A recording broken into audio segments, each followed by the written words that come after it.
आज का अपना जो टॉपिक है वो है अपना एक्सेल फॉर्मूला के लिए। एक्सेल की अपनी 3 क्लासेस पहले हो चुकी हैं फॉर्मूला की। आज अपन 4th क्लास स्टार्ट कर रहे हैं। इसमें मैंने कुछ एक फॉर्मूला की लिस्ट बना रखी है। कल हमने इसका वीडियो देखा था जिसमें हमने V lookup, H lookup, rank, random और रैंडम बिटवीन फॉर्मूला का प्रैक्टिकल क्लियर किया था। नेक्स्ट इसके बाद में आपका फॉर्मूला आ रहा है पीएमटी फॉर्मूला। पीएमटी फॉर्मूला को आप क्या काम में लेके चलते हो? आपको इंटरेस्ट रेट अकाउंट करनी है तो उसके लिए आप पीएमटी फॉर्मूला को काम में लेके चलते हो। देखो मैंने लिखा है इसमें calculate the payment for a loan. Loan के लिए आप क्या करोगे? पेमेंट को कैलकुलेट करोगे। तो इसके लिए यहाँ मैंने एग्जांपल बना रखा है, तो एग्जांपल पे अपन आ जाते हैं। पीएमटी का मैंने एग्जांपल सेट कर रखा है। अब यहाँ जो इंटरेस्ट रेट लगती है और आप जो इंटरेस्ट दे रहे हो कितने महीने के लिए दे रहे हो उसके हिसाब से आप ब्याज की गणना करोगे। सबसे पहला आपका देखो क्या है, पीएमटी फंक्शन लगा रहे हैं तो आपके पास मिनिमम 3 वैल्यू होना आवश्यक है। 3 चीजें होना जरूरी है। 3 चीजें क्या क्या है? पहला आपके सामने इंटरेस्ट रेट होना जरूरी है, दूसरा आपका नंबर ऑफ पेमेंट होना जरूरी है और लोन अमाउंट का पता होना जरूरी है। यहाँ आपको ध्यान देना है इंटरेस्ट रेट जो लगा रहे हैं हम वो एनुअली लगा रहे हैं या वार्षिक लगा रहे हैं। दूसरा इसके बाद में नंबर ऑफ पेमेंट, आपने कितनी किस्त बनाई है और वो वार्षिक है, 6 माही है, तिमाही है या मासिक है, उनको आपको क्लियर करना है। तो यहाँ देखो मैंने मासिक के हिसाब से सेट किया है 1 ईयर बराबर 12 मंथ। और तीसरा आपका लोन अमाउंट है जो हमने कितना किया है 1 लाख रुपए किया है। अब इसका हमें पीएमटी फॉर्मूला कैसे लगाएंगे? इसके लिए सबसे पहले हम बराबर का चिन्ह प्रेस करेंगे, पीएमटी और टैब बटन दबाएंगे। आफ्टर देन सबसे पहले रेट, तो हमें रेट सेलेक्ट करना है। मैंने रेट सेलेक्ट किया, कॉमा, उसके बाद में हमें एनपीआर मतलब number of payment. Payment mode आपका मैंने बताया किस हिसाब से होगा। पहला होगा मंथली, दूसरा होगा इसके बाद में क्वार्टरली, उसके बाद में हाफ ईयरली और उसके बाद में ईयरली आपका रहेगा। तो यहाँ अपना पेमेंट मोड क्या है? मंथली है। 12 मंथ यहाँ दे दिया मैंने, 1 ईयर इक्वल टू 12 मंथ। इसके बाद में वापस कॉमा लगाओ, उसके बाद में आपने को वैल्यू डालनी है, लोन अमाउंट जिसे हम कहते हैं वो लोन अमाउंट हमें सेलेक्ट करना है और लास्ट में कोष्ठक बंद करके एंटर प्रेस करना है। अगर यही वैल्यू आपके सामने ईयरली होती तो ईयरली के लिए मैंने यहाँ सेकंड एग्जांपल सेट कर रखा है। एनुअली आपकी इंटरेस्ट रेट लग रही है 10%, loan term in year 5 years और लोन अमाउंट आपका वही 1 लाख रुपए है। तो यहाँ पे हम पीएमटी काउंट करते हैं, बराबर पीएमटी, टैब बटन प्रेस करेंगे। After then interest rate select किया, कॉमा, मोड सेलेक्ट किया, तो अभी आपका 5 है। 5 मीन्स यहाँ 5 साल से है। फिर कॉमा का लगाएंगे और उसके बाद में लास्ट में हम क्या करेंगे? लोन अमाउंट सेलेक्ट करेंगे। यहाँ ईयरली 12 महीने के हिसाब से आपको दिखाएगा। लास्ट में कोष्ठक बंद करेंगे और एंटर प्रेस करेंगे। ये आपके सामने जो आ रहा है पीएमटी की गणना या लोन की जो गणना आ रही है वो आ रही है ईयरली। किस बेसिस पे आ रही है? ईयरली बेसिस पे आपके सामने आ रही है। अगर इसे अपने को मंथली देखना है तो कैसे देखेंगे? बराबर पीएमटी, टैब बटन प्रेस किया, इंटरेस्ट रेट आपका वही है 10%, कोमा, लोन टर्म 5, ये साल है तो इनको गुणा करना पड़ेगा हमें मंथली या मासिक करने के लिए 12 से। 12 महीने का मतलब 12 से हम गुणा करेंगे। लास्ट में वापस कोमा लगाओ और लोन अमाउंट को सेलेक्ट करो। लास्ट में कोष्ठक बंद करके हम एंटर प्रेस करेंगे। ये है आपका ईयरली, ये आपने क्लियर किया है मंथली। और नेक्स्ट हम देखते हैं क्वार्टरली और हाफ ईयरली।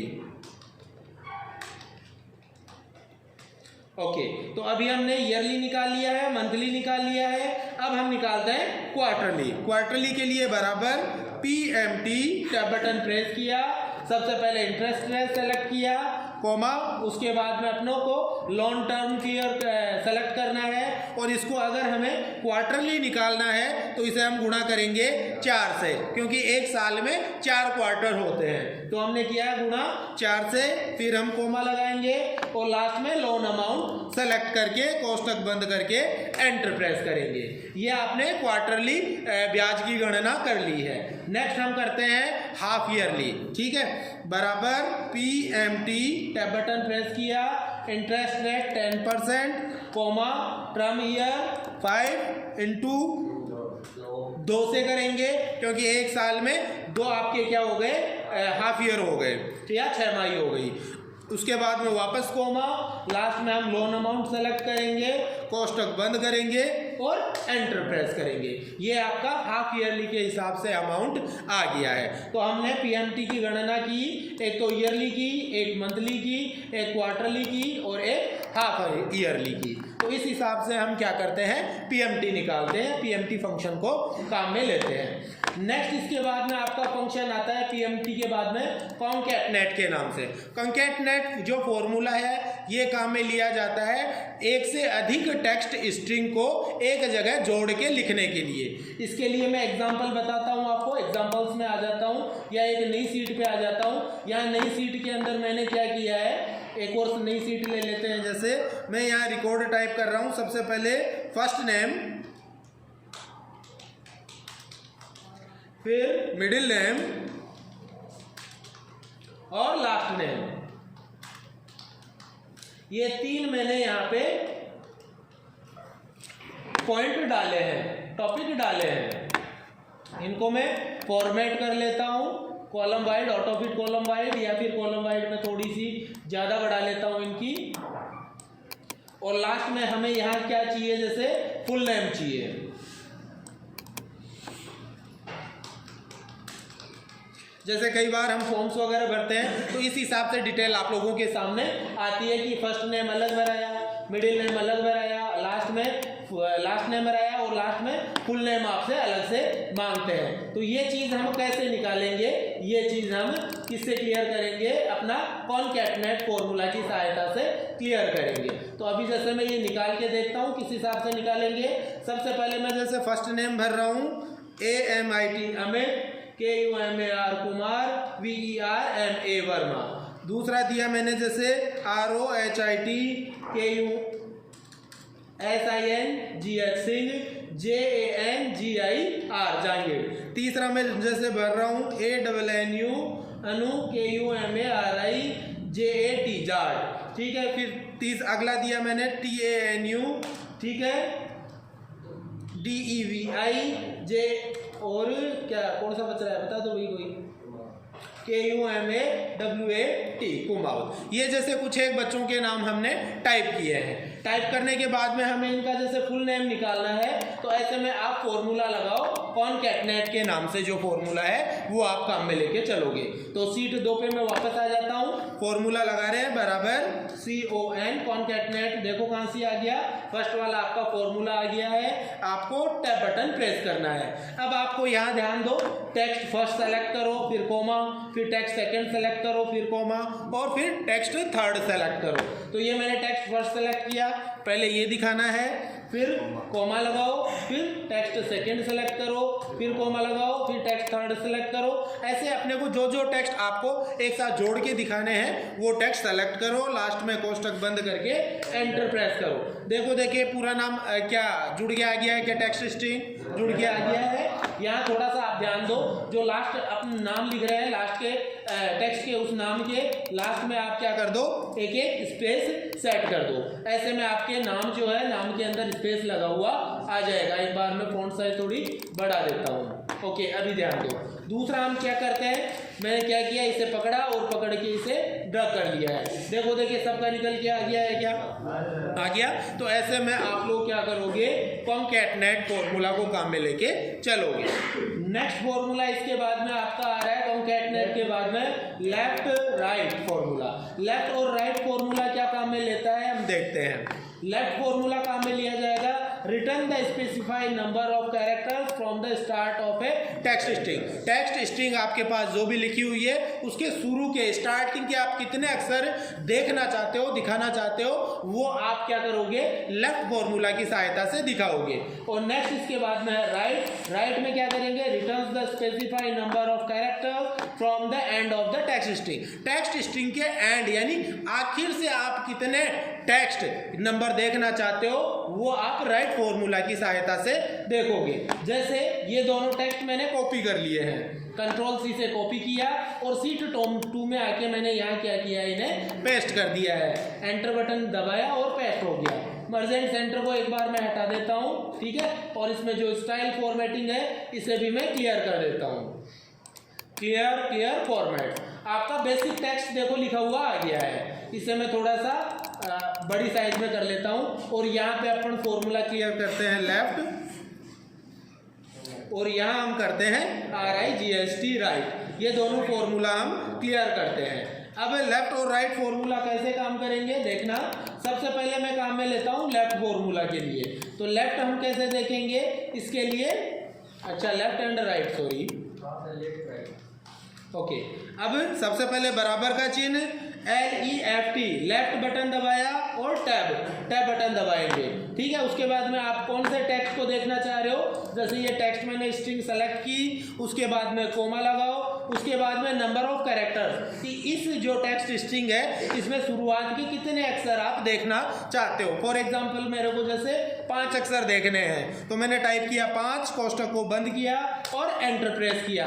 अब यहाँ आप काउंट करो, देखिए 5 अक्षर आ रहे हैं क्या, जूम बढ़ा लो, देखो देखिए 5 अक्षर शुरुआत के आ गए क्या, फर्स्ट, सेकेंड, थर्ड, फोर्थ और फिफ्थ। इसी हिसाब से इस टेक्स्ट स्ट्रिंग के राइट साइड यानी लास्ट के 5 अक्षर, 2 अक्षर या 4 अक्षर अपने को देखने हैं, तो बराबर RIGHT right, tab button press किया, वही टेक्स्ट स्ट्रिंग मैंने सेलेक्ट की, फिर कोमा लगाया, लास्ट के मान के चलो मेरे को 10 अक्षर देखने हैं, कोष्टक बंद किया और एंटर प्रेस किया, तो लास्ट के आपको 10 अक्षर यहाँ पे कंप्यूटर दिखा रहा है। देखो देखिए फर्स्ट, सेकंड, थर्ड, एक स्पेस काउंट होगा 4, S5, T6, R7, I8, N9 और G10। इस हिसाब से 10 टेक्स्ट स्ट्रिंग आपके सामने यहाँ पे निकल के आ गई है। तो ऐसे में आप लेफ्ट फॉर्मूला और राइट फॉर्मूला काम में लेके चलोगे। नेक्स्ट फॉर्मूला इसके बाद में आ रहा है आपका राउंड, राउंड अप और राउंड डाउन फॉर्मूला।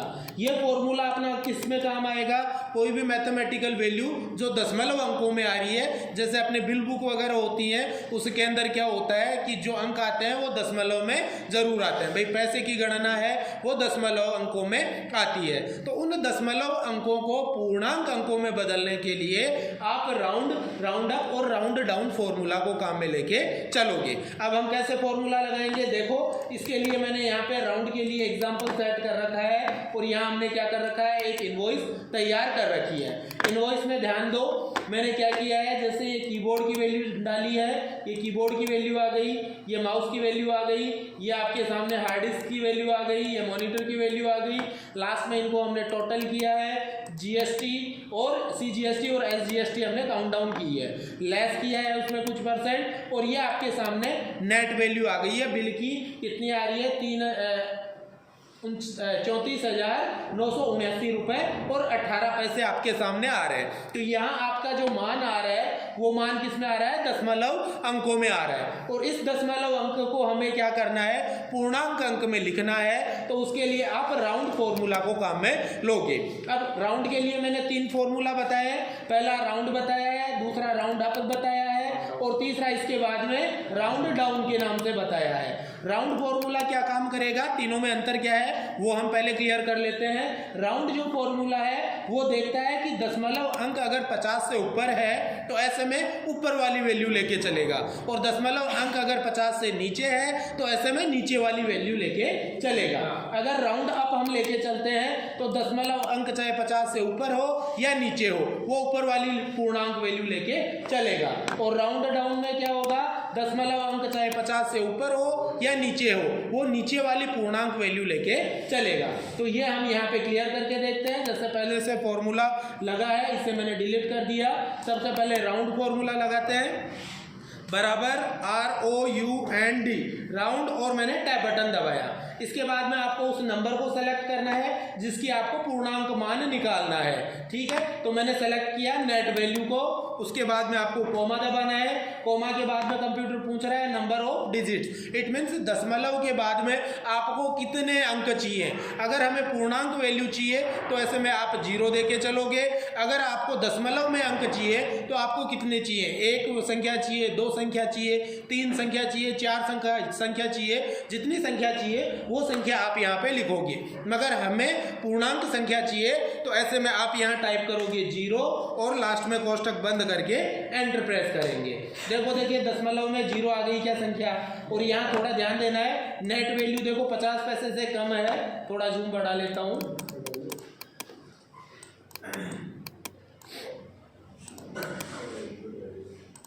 हाँ, अब थोड़ा ध्यान दो यहाँ पे। देखो नेट वैल्यू आपकी आ रही है, देखो 34,979 रुपये और 18 पैसे। 50 पैसे से आपकी कम आ रही है, तो ऐसे में देखो राउंड ऑफ क्या हो क्या है आपके सामने 34,979 रुपये। जैसे फॉर एग्जांपल यहाँ मैं क्या करता हूँ, मैंने ज़्यादा लिख दिया है, कॉपी किया और कॉपी करके और यहाँ मैं पेस्ट कर देता हूँ, पेस्ट वैल्यू। ठीक है, ये मेरे पास वैल्यू आ रही है और इसमें मैंने क्या किया है, 18 पैसे की जगह थोड़ा बढ़ा दिया है, मैंने कर दिया यहाँ पे जैसे 52 पैसे कर दिए हैं। 34,979 रुपये और 52 पैसे आपके पास हैं। अब हम जैसे राउंड फॉर्मूला लगाते हैं, बराबर ROUND राउंड, टैब बटन दबाया, आपकी संख्या आपने सेलेक्ट की, कोमा लगाया, दशमलव के बाद में कितने अंक चाहिए, 0 हमें चाहिए, कोष्टक बंद किया और एंटर प्रेस किया।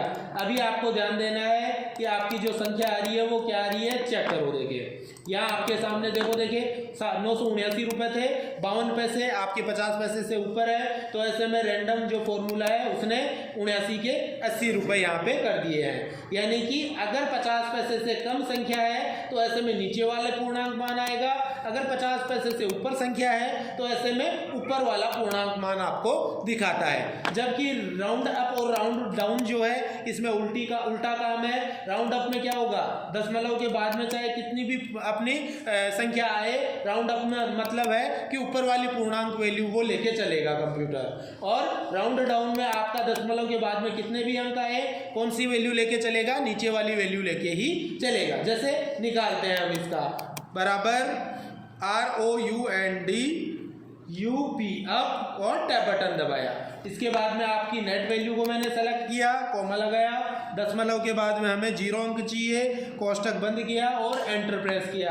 देखो देखिए अपर वैल्यू लेके चल रहा है क्या, यहाँ तो देखो 79 ही आ रहा था, यहाँ आ गया आपका 80, जबकि अपनी जो दशमलव संख्या है वो 50 पैसे से कम है। इसी हिसाब से राउंड डाउन हम लगाते हैं, बराबर ROUND DOWN राउंड डाउन मैंने लगाया, टैब बटन दबाएंगे, नेट वैल्यू सेलेक्ट की, कोमा, दशमलव के बाद में अंक हमें चाहिए 0, कोष्टक बंद किया और एंटर प्रेस किया। तो देखो 34,979 आ रहे हैं। जैसे इसका हम क्या करते हैं, राउंड डाउन वाला रिजल्ट निकालते हैं। जैसे निकालता हूं मैं, इसके लिए मैंने थोड़ा फॉन्ट साइज को बढ़ा ली है पहले, बराबर ROUND DOWN round down, tab button दबाया, आपके पास अपना जो नेट वैल्यू है वो है 34,979 रुपये और 52 पैसे, 50 पैसे से ऊपर आपके पास है।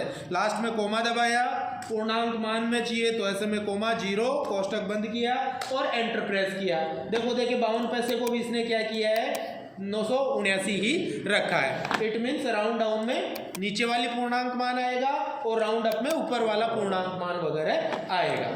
नेक्स्ट इसके बाद में आपका कोई फॉर्मूला बच रहा है क्या, ये आपका लास्ट फॉर्मूला था। आज की क्लास यहाँ पे कंप्लीट करते हैं, इन चीज़ों को आप रिपीट करके देखो।